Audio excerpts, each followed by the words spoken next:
Halifax Wanderers in the Canadian Championship this Tuesday. That I would imagine is a point that's valued on a difficult day with players missing, but your team answered in the late going. What did you think of the performance? Yeah, this team has faced a lot of adversity in this last period, and there's been other moments where they've shown resilience and stuck together, but then we let it get away from us. And so today, I think means a lot. It means a lot to the group that they're fighting through this and they get a little something today. They needed that.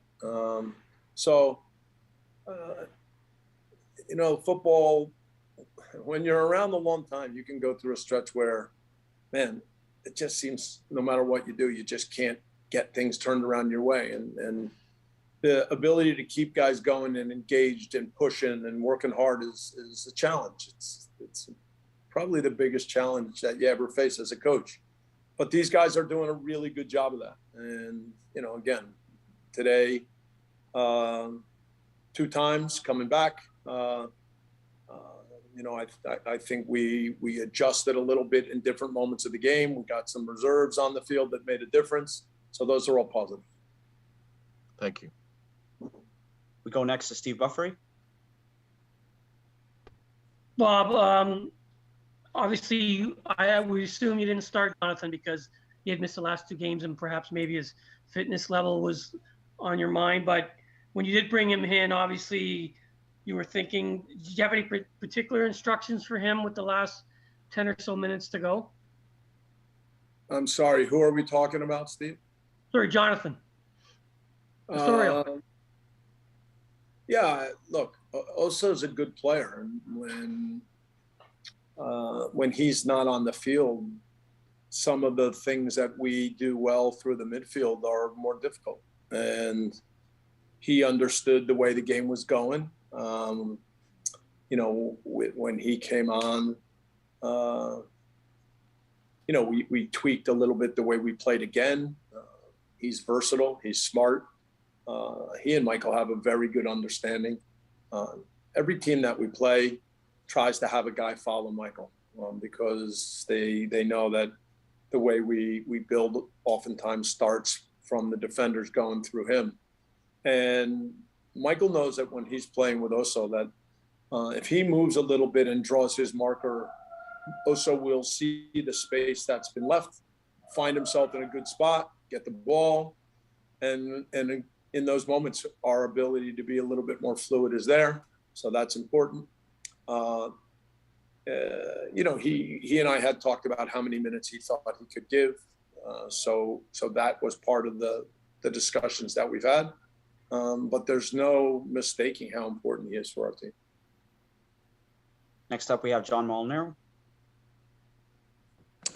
Thanks, Nick. Hi, Bob. In the past, you've talked about, with regards to Io and bringing it along slowly, you mentioned about not wanting to rush him because, he has to get the confidence back.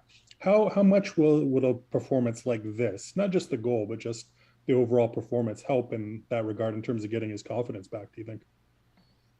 Yes, it's very important. So it's a really well taken goal. Jesus slips a really good pass, and I does really well with it. He still is a presence with speed and power that gives our attack a little bit of a different dimension. And he was smart about the way he played today. With the weather, we had to try to find a balance. We couldn't press too much, so we tried to figure out when we could step up a little bit, but how in other moments we could be in more of a mid-block. At some point in the first half, we switched from 4-3-3, where Io was tilted a little bit right, to a little bit more of whatever you want to call it, 4-4-2 or 4-4-1-1, which got Io higher and playing a little bit on their last man, and gave Jesus a little bit more freedom to come underneath. When we did that, our wide attackers, Jaden and DeAndre, did a good job of coming into some of those half spaces. So I thought that helped us in the first half. And, you know, again, if you can get Ayo into these kind of positions, if we can keep pushing him along, he brings a lot of really important qualities that I think are going to help our attack. We have James Grossi up next. Thanks, Nick. Hey, Bob, can we just get you on the two DC goals? It seemed like there was a little bit of miscommunication, a little bit of decision-making difficulty there. On what? On the two DC goals, sorry.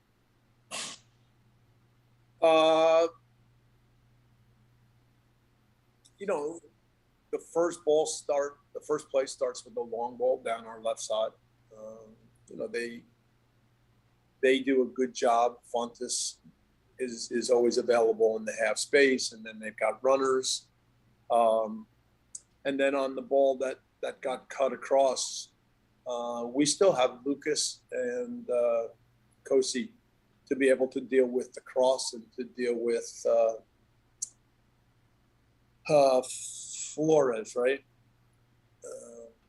And so we just didn't do a good job, you know, dealing with the long ball, and then it's a play that we should be able to make in front of the goal. The second one, you know, Carlos clips a ball up to Jesus. It turns over. I need to see it again, but Lucas might have been able to get to his right quicker. Kosi tried to recover, made a little bit of pressure. And then there's a moment where, you know, I still like to see Alex. We talked about it a little bit on some of the moments where now a guy is coming toward the goal and takes a touch, just making himself a little bit bigger, being a little bit more aggressive. It's similar to the goal at the end of the Vancouver game. So, you know, I think there's just little things there where we can still be better. The kind of ball that gets played up to Jesus. I mean, Carlos chips one. I think we can do better finding the right passes out of the back through the midfield. And then when it turns over, we weren't in the best of positions. So those are the two goals. Not good goals, you're right. We'll go to Michael Singh next. Thanks, Nick. Hey, Bob. Carlos picked up a yellow card in 10 minutes into the match, which obviously made the task at hand for him a little bit tougher. But how would you evaluate his performance this game and I guess overall so far this season? Look, I'm not going to go deep into you guys watch the games and you know, part of the job is I speak pretty openly, but I don't go deep into ups and downs of every player after every game. And that's, I think when you watch games, that's part of what you guys should be doing. I think Carlos has a big personality. We're still trying to get the best out of him. I want him to be a little more consistent. I want him to be a guy who organizes the people in the back a little bit better. You know, he's played in big games. He's been on big teams. So we know the qualities he has, and we're still trying to get to know him better. You know, I take a lot of the responsibility that when players come in, it's the coach's responsibility to figure out how the players think and how to get the best out of them. So it's still early. I don't think we're there yet. Thanks, Bob. We go next to Anthony Curry. Yeah, evening, Bob. Jesus was playing in a bit more of a deeper role today. Was that to accommodate Ayo in the starting 11, or was that just a tactical change-up on your end? Can I ask you a question? Just please don't take this wrong, but did you just come on the call or did you not hear what I just said? I didn't hear what you said. Okay, no problem. I just, because I don't mind giving answers a second time, but I just wanted to make sure that it wasn't missed. We started playing in a 4-3-3 today. And when we play in a 4-3-3, Jesus, even as a 9, we encourage him to come underneath to help us make an extra man in the midfield. And when that happens, then we also encourage our wide attackers to be more narrow and be threats. I didn't think that early in the game Io was getting involved enough. So we changed at the water break in the first half. And we played more of, I described it a few minutes ago as a 4-4-2 or a 4-4-1-1, where Io now played more as the 9. And then Jesus had the freedom to come underneath him. So at times, you know, it had a look where Io would be higher by himself. And then when we did that, DeAndre and Jaden defensively were a little bit deeper, but when we had the ball, they did a very good job of moving into those spaces just on the outside of their 6s. So at that point, it's Jeffel and Durkin. And so we had now an ability to play through their first, you know, they have a sort of a front 3. So they play 3-4-2-1 or something like that. And so when we played past that front 3, I thought we had a good finish to the first half, finding some of those spaces. And yes, that got Jesus into some really good areas. If I remember the goal right, I think maybe Michael stepped up on a loose ball or a tackle or an interception and quickly played it to Jesus. And Jesus was able to slip a really good ball to Io. So yes, we were hoping he would come underneath right from the start, but then we made a change at the water break at the 30-minute mark where he was now playing underneath Io more. Thank you. And we'll have our 2 final questions on tonight's match against DC. We'll go to Neil Davidson, followed by Steve Buffery. Go ahead, Neil. Bob, for those of us watching from afar, could you just tell us what it was like in that heat? I know you weren't running around, but what were the conditions like? Yeah, hot and humid. It helped to move the game from 4 to 6:30. Would have been better to move it from 4 to 8. You know, it's a hot, humid day, and when you haven't played in these kind of conditions yet, it's even harder. But I thought the players handled it very well. Thank you. And we go to Steve Buffery next.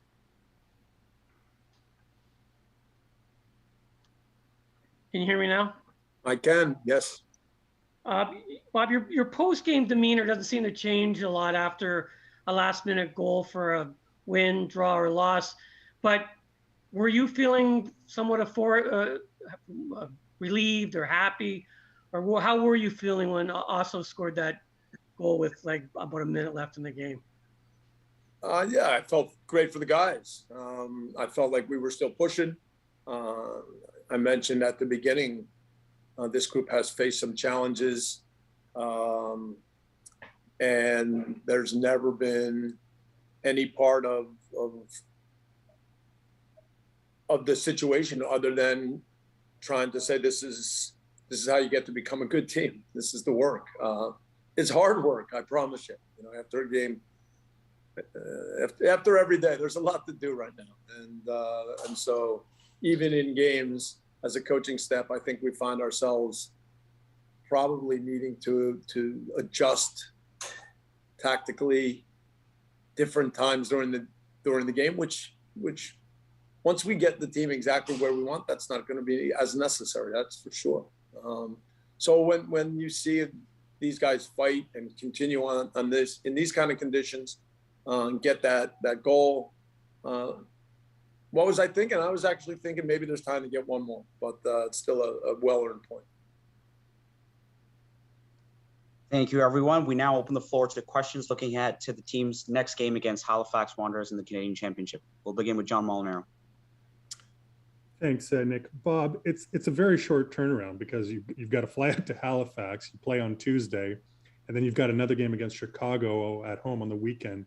I'm just wondering, with games in quick succession, I mean, what kind of pressure does that put under you in terms of, you know, squad rotation, selection, especially with all the injuries you're dealing with? We'll see, John. We're not loaded with all sorts of options at the moment. So we've got to recover quickly. We'll assess where we are with each guy. The Canadian Championships are an important part of the history of the club. And so we take it seriously. We already talked briefly after this game just about how important the Canadian Championship is and what it means, even as far as if you can win it, getting into the Champions League. So the players know that. I don't have to tell them. They've done it before. So quick turnaround. We'll assess and figure out how to have a really good team on the field and get to Halifax and be ready. We go next to Neil Davidson. Thanks, Nick. Bob, I would imagine Paul Stalteri, he's always handy to have around, but especially when you've got CPL opposition.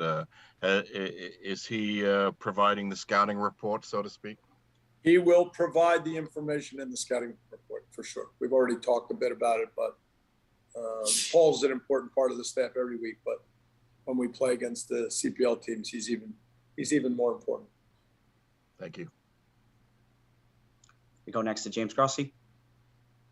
Thanks, Nick. Hey, Bob. Around the world, these cup games are special occasions. Everyone talks about the magic of the cup. You've won a couple U.S. Open Cups yourself. What makes these occasions special?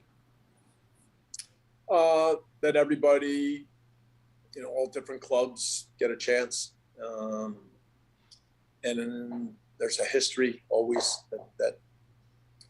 that's important. We've had good experiences in the U.S. Open Cup. I had two amazing experiences in Norway, where the early rounds you play in some different places, small clubs.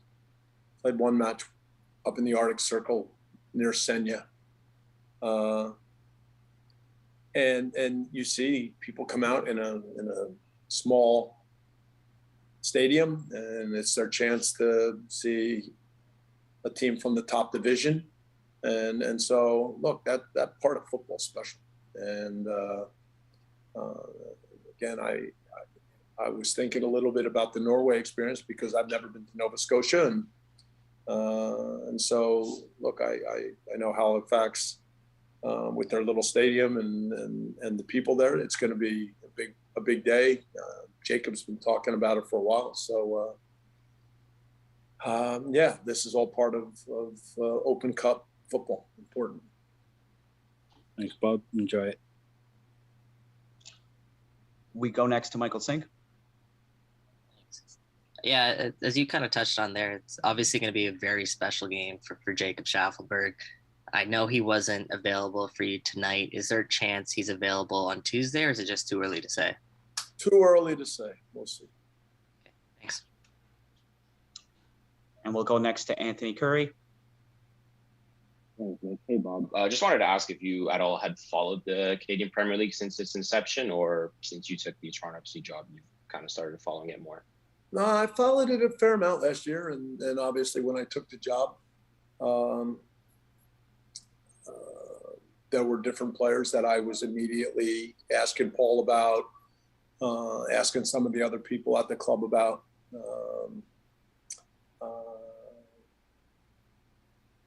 I have an idea, some of the teams, some of the styles.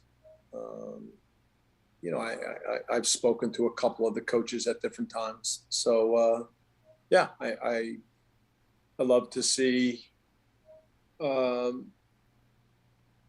league come up where players get opportunities, and now you've got in a country where the game has grown so quickly, you've got clubs that now start the process of finding players, scouting, building teams, developing identities. You can see that for sure in some of the teams. And for our final two questions on this portion, we'll go to James Grossi, followed up by Neil Davidson. Go ahead, James. Thanks again, Nick. Bob, just quick, have you ever crossed paths with Stephen Hart before? Sure, I have. Right, Stephen was the national team coach for Canada in 2007, right, with the Gold Cup. Yeah, I believe so. So You know, I know that he did a very good job with that team. I know he's well respected. Yeah, no, I thought was in Trinidad for a while, so I've followed some of the things he's done. The couple of times I've talked to him, I've always appreciated just his down-to-earth way and his understanding of the game. And I know in Canadian football, he's really well respected. And we go to Neil Davidson for our final one. Bob, you touched on it briefly earlier, but just how challenging is Tuesday going to be, given the travel, the short turnaround, and the number of injuries you're dealing with? I think you have a fast turnaround. You've got to get guys ready, and there's an understanding that when you play these kind of games, it's a big deal for the opponents. And when they get a home game in the early rounds of the Cup, you have to have a team that's ready for a hard game. So it's a challenge for sure.